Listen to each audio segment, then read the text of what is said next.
Bill Ratner.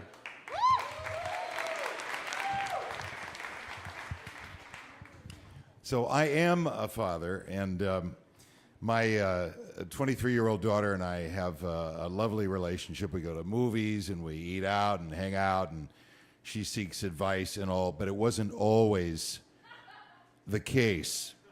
I think that people become parents for a lot of really complex reasons.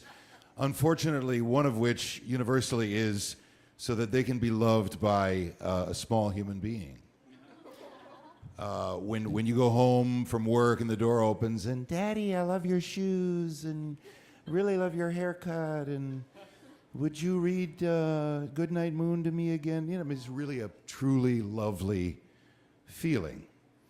I have a theory about children that when they turn 12, actually it's not my theory, it's in a book, but I do believe it, that aliens come in the night and suck their loving, adoring souls out and replace them with emissaries of Satan for about 10 years or so, and then it's over. It was Memorial Day, and my daughter was 12, and she'd had 2 sleepovers, and she was cruising for a third. And my wife put her foot down and said, no, absolutely not. She has too much homework. She's not going to go. And my daughter looks at me, and I said, no, absolutely not. You have too much homework. You're not going to go. And her reaction was, ah! Like somebody was sawing off her leg.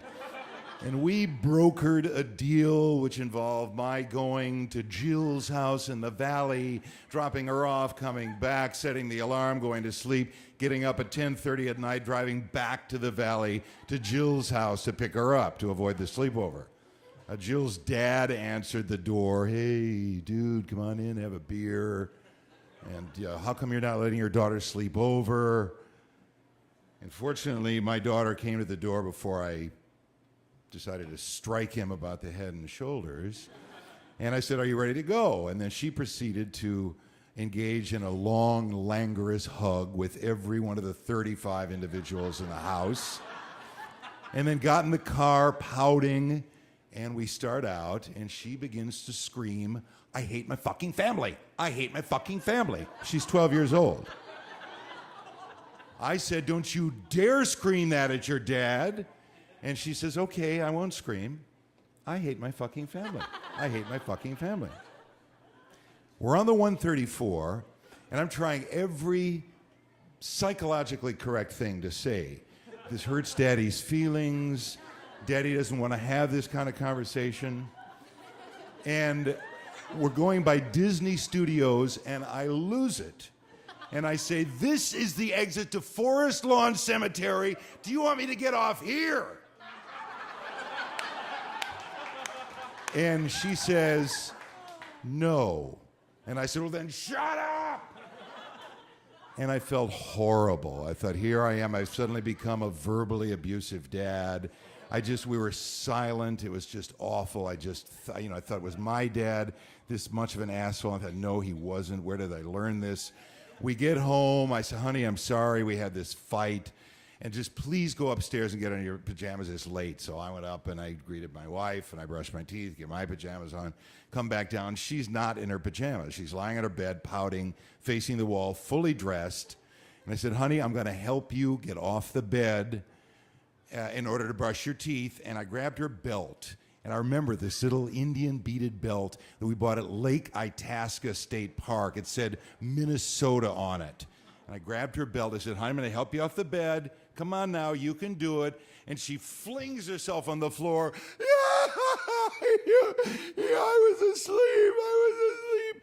And I thought, here I am, a physically abusive parent. And I felt horrible. And she didn't speak to me, and I felt horrible for 10 years.